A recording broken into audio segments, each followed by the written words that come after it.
get me, please, isn't it? To Manchester United, if you've ever heard one. Mm-hmm. Yeah, well, there've been some reports today, not reports, there was some chatter today about Guardiola going to Italy at some point. Sure. I don't think that'll be. He said himself, I'm not leaving City in the summer unless they sack me. But you just never know. Maybe Pochettino's hanging out for something a little better than Man United, as strange as that may sound. I don't know. What's interesting is that it was at a fans forum yesterday, Jules, and obviously Woodward was asked about the plan, and he said, no, we're going to financially back Ollie. He's our man. We like the strategy that we've implemented. We want to bring in young, exciting talent. It seems like they're completely blinkered the fact that, in fact, they could swap Ollie for Pochettino, because that's possible. This isn't beyond the realms of possibility, is it? I'm convinced that Pochettino will be the manager at Manchester United next season. I've got no doubt that either they've already been talking or there will be talks very soon between Pochettino and Woodward and people at United. But if you think about it, there's nothing else that Ed Woodward can say right now. He cannot say, we're not sure about Solskjaer, or Solskjaer will finish the season and then we will find someone else. Because so why don't they do it now, Jules? Why don't you just fire him now? If he's going to come in the summer, bring him in now, push for that top 4 place and see what happens. I think it's too risky right now. It's too risky because you don't know how long it will take for Pochettino to settle in this club, especially as we all know, it's quite a dysfunctional club at the moment. So I think it's quite hard for anyone to take this club in mid-February with Europa League games coming, with domestic cups and the Premier League games coming, where this team is still potentially capable of finishing the top 4 and winning trophies. And I think that could also unsettle the dressing room massively. I think it's the wise thing to do now to stick with Solskjaer anyway. There's, 3.5 months left to go. You stick with him. He will do his best. The players will do their best. And then you make a big change in the summer. Why would you not do it now? I mean, you've got one of the best managers in Europe, and you've got a philosophy.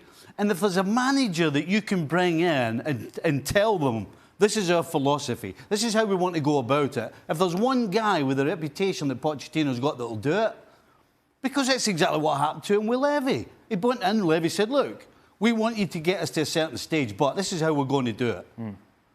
He's perfect. And for bringing him in now, all you do now is give him 3 months to see what he's got and then help you in the summer and let you know what he wants. What's wrong with that? Jules, you're talking as if this is a settled, happy, productive dressing room, which we know it isn't. No, I agree with you, it isn't.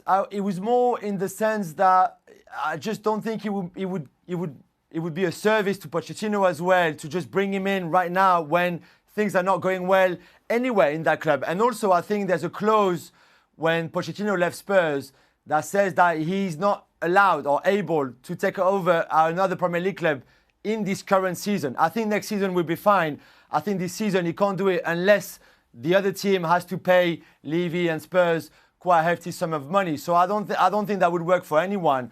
That's why I think it will happen, but only in the summer. But I guess Stevie's points as well. Things are not going well right now, and you could do with a change. I just think it's a tricky time as well for a change right now. Well, I mean, if that's the case, it's not. I mean, I think it was Mark Ogden that pointed that out 2 or 3 months ago about a potential clause in working in the Premier League.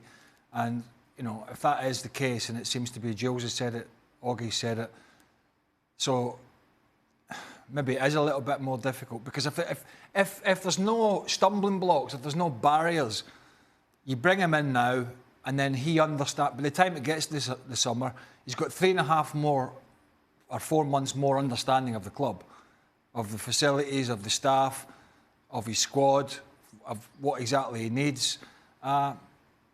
But clearly United are not going to do that. So, are you as convinced as Jules that he will be the manager at the start of next season, Pochettino? The longer Woodward keeps coming out and backing things, you kind of wonder. I'm just not convinced about anything Ed Woodward and this board in terms of decision-making do, so no.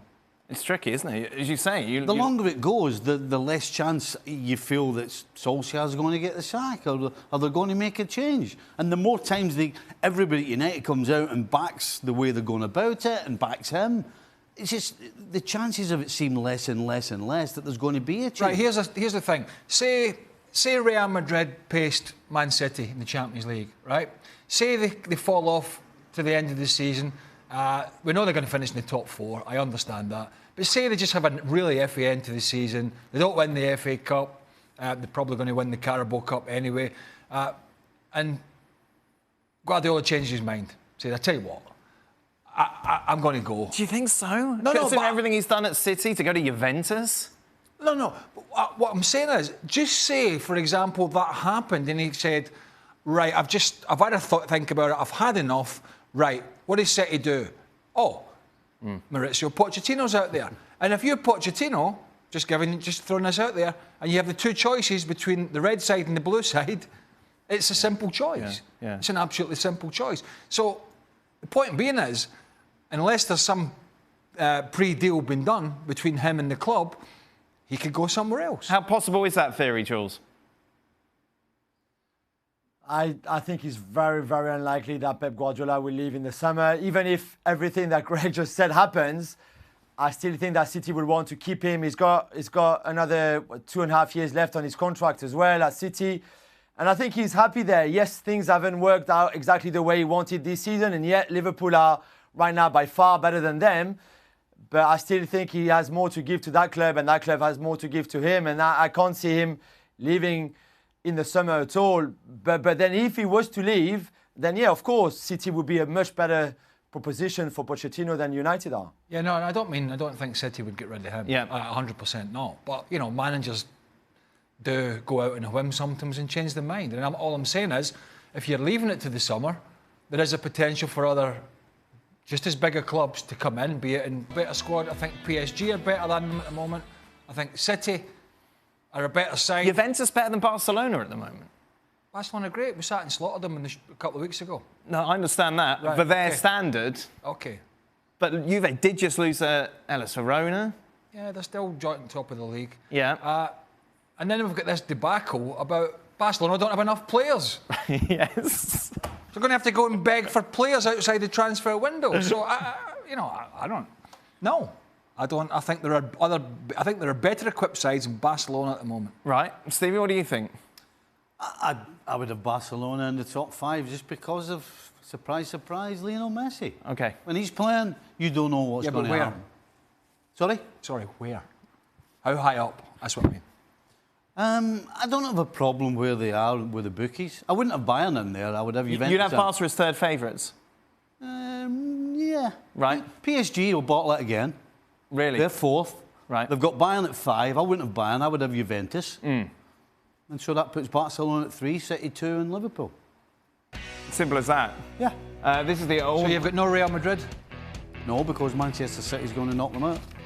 Hence Real Madrid at 18-1. Where do you stand? Barcelona top 5 for you, Jules? Yeah, I think I would have probably have them 5th, but I would have Real Madrid in there as well. I think they would beat Manchester City in the last 16 and knock out City. So I would have Real Madrid instead of Manchester City. Well, there you go. And you've got Real Madrid above City in your power rankings as well, yeah? Yeah, well, I think they're playing the better... I think they're the better side at the moment, yeah. I think that game's 50-50. That's why the both of them are in. But I think Madrid, 3 times winners recently in a row, and have found their feet in La Liga. And they're playing well. We've discussed that in the show. And the squad's looking better. Everything looks reasonably rosy at the moment. And I think behind Liverpool, for me at the moment, they're the second favourites. Certainly one of the standout ties when you take a look at those games, of course, is Borussia Dortmund against PSG. It was confirmed that Neymar will miss the Coupe de France match tomorrow between PSG and Dijon. That's the second one in a row that he's missed, Jules. Any chance that he could maybe miss out on the first leg of this tie next week? No chance at all. I think they're just preserving him, really. As you know, there was that birthday party. Then he didn't play the game against Nantes. Then he didn't play against Lyon as well at the weekend. Apparently, he had a little hip injury or something, or rib injury. And then I think for tomorrow, it's simply a case of, you know what, let's not take any risk at all. Just a week before that game, the last 2 seasons, he was injured for either both games in the last 16 or at least one, the second leg against Real Madrid. But this time they don't want to take any risk. I think he will feature on Saturday against Amiens back in Ligue 1 and then be fully ready on Wednesday for the trip to Dortmund. So fully ready to finally shine. Jules, is this his moment? Is this his year? This is the big question, and it's obviously the big debate. He has been in incredible form in the last 3 months, really, almost unplayable at times. In Ligue 1, he's done some good things in the Champions League matches that he played, because obviously he was suspended for the first 3. So the question is he ready now? Will he be able to carry this team to the next level? And by that, people means not just the quarterfinal, but it's like semi-finals and maybe onwards. And in the form that he is now, with this team behind him, it's a more balanced team than PSG have ever had. It's a stronger squad than they've ever had as well. There's versatility tactically in that team too, which maybe was not the case in previous years. There's hopefully the lessons that they've learned from the remontada against Barcelona, from the defeat against Man United last season, that they will use if needed at some point in this competition this season. So all those positive points, hopefully with Neymar's current form, will help PSG to go quite far in the competition. PSG TV's Julien Laurent there. Just a little bit. He didn't mention that the majority of the squad is the same squad that got bashed out unceremoniously in the last couple of years. So, hey, you never lose that. They're up against it, and I think they'll bottle it again. Well, I don't think Dortmund will beat them though, over 2 legs. Sure. You know, as good a side as entertaining, I should say, as Dortmund are. They lost again at the weekend to Leverkusen. They ship goals. Yeah, they've got that exciting talent and Haaland, who's come in and done great, and I hope he starts because it's exciting to watch. But I just think PSG have got too much for Dortmund. Then the draw, and then it's up to them. Yeah. Meanwhile, if you've never heard of Ryan Shirky, be sure to check out Jules' latest column over on the website. A 16-year-old sensation. Frank's not his dad. He's what a three-wheel. Frank in his Switzerland villa. Be sure to check it out. Nice video placement. It's going to be a title race. It's going to go right down to the wire in Spain. Just 3 points separating Real Madrid and Barcelona. Big blow for Barcelona today. It's confirmed that Ousmane Dembélé will be out for the rest of the season. Having an operation that will keep him out for 6 months. What's going on, Jules? It's, I think, his 9th injury since joining the club 2.5 years ago now for Ousmane Dembélé. I mean, we can debate, and we've done it a lot on the show, about how he lives his life as a professional footballer, and I'm sure there's a lot we can say about it again. But I think right now we have to feel sad for him, because he's going to miss the Euros where he would have gone with France. He's going to miss a big chunk of the season again with Barcelona, like too many times since he joined the club, and it's a real shame. And also he puts Barcelona in a position where they've lost Luis Suarez for the rest of the season. They've lost Ousmane Dembélé for the rest of the season. They've got Ansu Fati, Lionel Messi and Antoine Griezmann for the 3 position up front. Aliena is gone. Carlos Perez is gone as well to AS Roma. So they're a bit thin in their squads. And for a club like that, it's quite baffling to see them in that position. And it now opens the door for something that I'd never really heard before, in that they can make an emergency signing number 9, as Mundo Deportivo puts it there, week of number 9, with possible suitors who could be joining Barcelona despite the fact the transfer window has shut. There's a couple of caveats, meaning the player has already been registered with a club in Spain or is a free agent. Jules, I've heard this for goalkeepers. I don't think I've ever heard it for strikers before. Never, really never. And I mean, I don't know how the other clubs in La Liga feel, or if it was a rule well known from every other club that just no one used before because no one had been in that position. But if you're Real Madrid and Barcelona right now are about to sign, let's say, Lucas Perez from Alaves, who has been on good form this season, and he ends up scoring the winner at the Bernabeu on March the 1st when the Clásico is happening, and Barca win the league by 1 point, let's say, or something like that, scored by Lucas Perez. I don't know how you would feel, but you would feel pretty outraged, I think. Fair play to Barcelona if they can benefit from it and exploit that rule and make the most of it. But it sounds a bit unfair to me, even if they lost Suarez and Dembélé, like we've just said, and even if they can sign only players who are already playing in La Liga, and as you said, who will be free agent in the summer. still, it's quite an incredible rule if they're really the first one to be able to benefit from it. Is this fair? I mean, I was talking about it earlier a little bit. He might have a different view, but I'm telling you, I've never heard anything so ridiculous. I don't care if they've got 14 injuries or they've got an illness, call the game off. I mean, if they have not got a single goalkeeper at the club, that's potentially a different matter. But just because you've got injuries doesn't mean you can go out with a transfer window and just, anybody feeling sorry for us? You're okay with this, isn't it? It's not Barcelona's fault. There's a rule in place that they can exploit. Is there a rule in place? Fault? Is there a rule in place? Well, they're going to be able to do it. No, they're going to be allowed to do it. So it has to be there. Should it be unless, there? Unless they've just turned around and decided to make up their own rules. And by the way, I mean, Jules is right. Real Madrid will not be happy if they signed Perez and he scores. But guess what? If Real Madrid were in the same position, what do you think Real Madrid would do?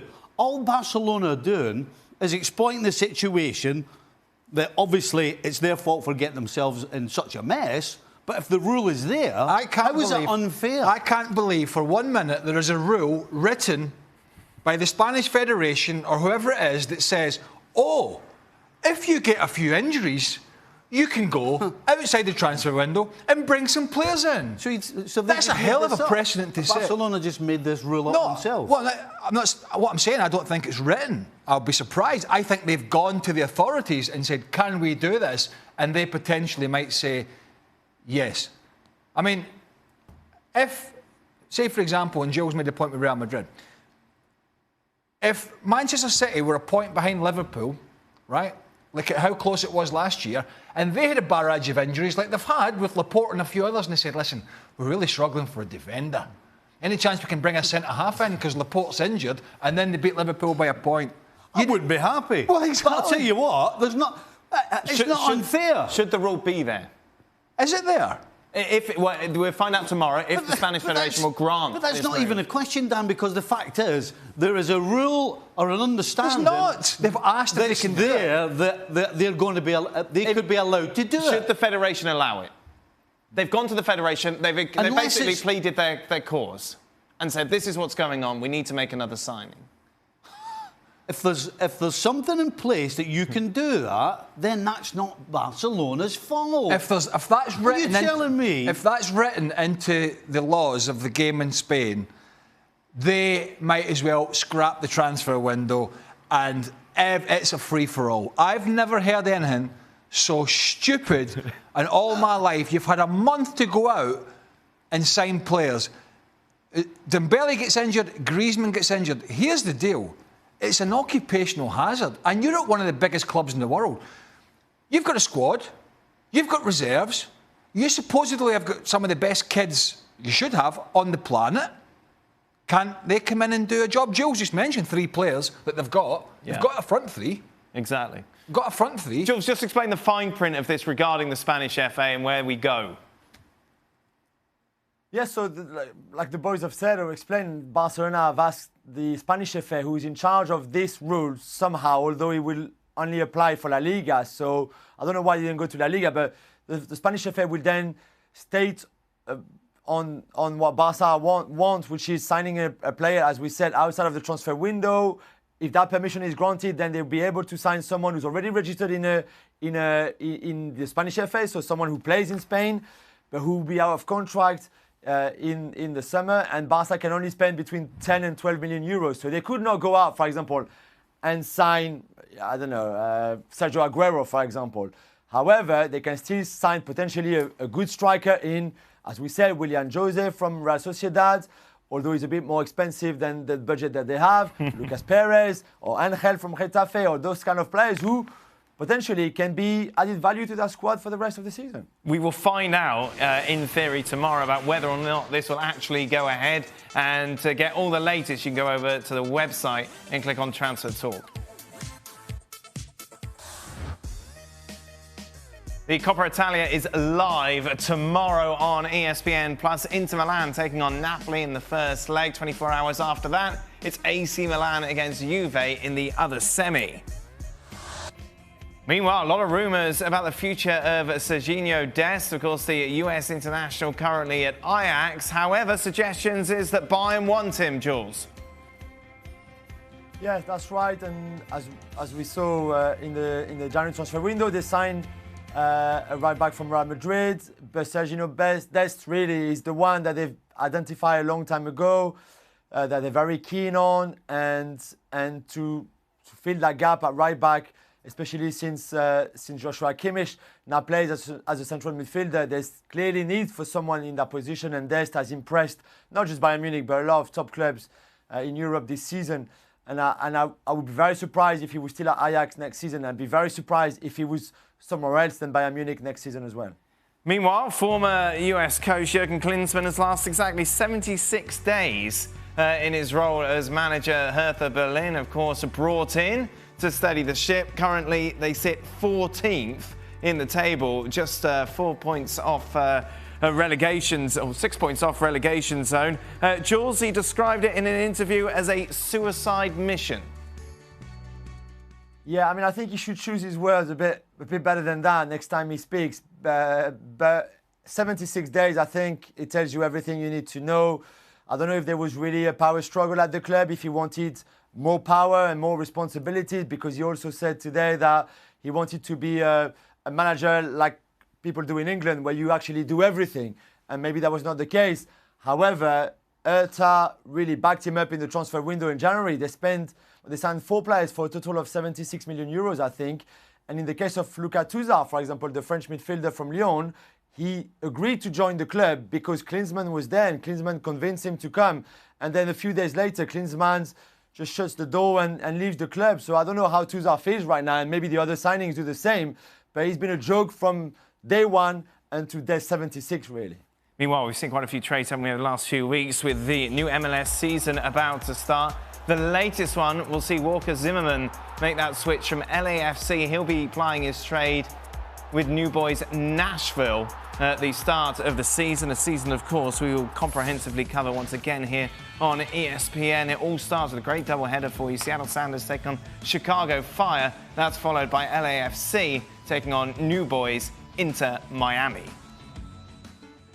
Busy day in the Championship. Leeds United can only manage a 1-1 draw in their big game against Bradford. Meanwhile, Nottingham Forest losing at home, surprisingly, against Charlton, meaning the top 2 remain West Brom and Leeds. Our feature game tomorrow will see Fulham with a chance to move up to second in the table. They're away against Millwall. That game live on Plus at 2:45. Also on Plus tomorrow, it is the start of the Copa del Rey, maybe not the semi-finals we were expecting. Athletic Bilbao taking on Granada, that game at 3 p.m. Eastern. Be sure to check out Extra Time, available on our YouTube channel. This is Frank taking us through his beautiful set in the Swiss Alps. Today we talk about Neymar's party and whether or not Jules just made the whole thing up. Plus Stevie eats some humble pie about Benzema. And Craig talks about his grumpy ways. Not shepherd's pie. Not shepherd's pie, no. We'll be back tomorrow for more. Till next time, goodbye. Welcome into Extra Time. A lot of questions for you, Stevie, starting with why do you hate, coming up a little later on. But first, Neymar's party, relevant with regards to Jules being a supposed guest. Before I ask the question, our boss doesn't believe you actually went, Jules. Is it all a wind-up? You just pretending? It's a shame for him then. It's a shame for him. I can try to get him in next year. What proof do you have that you actually went, Jules, and didn't just make this up? Sorry? What proof do you have that you went to Neymar's birthday party and this isn't all just a big hoax? I told you everything that happened in there, the speech, the time there, who was there. Like, what more do you want me to say? Pictures. You got a picture. I can do even more next year. Next year I can take photos of myself in it if you want. Surely you took a picture? No, we were not allowed to. It all sounds very suspect. Is that all our boss Very got to worry about? It's no Champions League yet, is it? Right then, Jules, if you had a +1 for Neymar's birthday, which of the ESPN FC crew would you have taken with you? Gab. Stevie every day, because the cottage pie there was just perfect. He would have loved it. Stevie at Neymar's birthday party. Hey, Stevie shouting, any Budweiser? and I've just fitted in. I'm not wearing white. I must have missed it, but did Stevie ever apologise for throwing Liverpool's throwing coach under the bus? As the stats show, Liverpool's throwing possession percentage went up from 45% to 68% after signing the coach, from third lowest in the Premier League to second in Europe. I wouldn't say I apologise. I just said I can understand, as far as technique's concerned, that would make some sense. Right. But 100 grand a year? Wow. Come on. Come on. Stevie, you've won a European Cup. Correct. Arguably the biggest prize in football. I looked at the stats and saw Stevie took the first penalty and missed. My question is, what made him want to step up, take the first penalty on the biggest stage, and congrats on winning it too? How old were you then? Because 83, you'd be what, 22? Right. Well, because we had a penalty competition before we left. Just as a kind of run through. Yeah. And I was the only one that scored. Everybody else missed. And so when it came to the penalties, there was a lot of mulling around and trying to figure out who was taking what number and on. I just said, look, I've got to take it anyway. I'll take it. It makes no difference. Right. No. Unfortunately, it went rather high over the crossbar. Yeah, but it doesn't matter when you win, does it? But exactly. When you lose, Yeah. Exactly. So, but the other four bailed me out, so that's fine. Did you take a penalty since? I took penalties. I missed a penalty at my own testimonial. Oh, testimonial doesn't count. Yeah, I took a penalty in the semi-final of an Anglo-Italian tournament for Notts County. Right. And I've never been so nervous in all my life. Are you serious? Aye. In an Anglo-Italian Aye. tournament? Yes. Considering Honestly. everything you've played in? Aye. And I scored and it was one of them. Anybody, yeah, whatever. And I went inside, I was like, Jesus. Apparently it was 84 when you won the European Cup, not 83. What do you expect him to remember that? Sorry. So details. Excuse me. Craig, should Manchester United sign Philippe Coutinho? At a knockdown price? Well, you just continue. He doesn't even know when he won the European Cup. What are you asking him for? Well, if you want to be pedantic, it was season 83, 84. Yeah. Coutinho's 27. You always ask yourself, and I know he's had a hard time, and he started well at Bayern, and then it's tailed. But you've got to always ask yourself, is he better than what you've got? Well, yes. And the answer is yes. Yeah. Being the next Liverpool player, don't know if that matters to him or not. Certainly wouldn't have mattered to me, whatever club I was going to. But is he better than what you've got? The answer, yes, for the right money. Jules, any chance? It's an interesting one because now that they signed Bruno Fernandes, you could wonder, do they think that they can those two play together, or is it a similar profile, a similar position even? And could you go and spend another 100 million, 120 million on Coutinho? I think the talent is there, and if you're ready to take the gamble, it's one worth taking.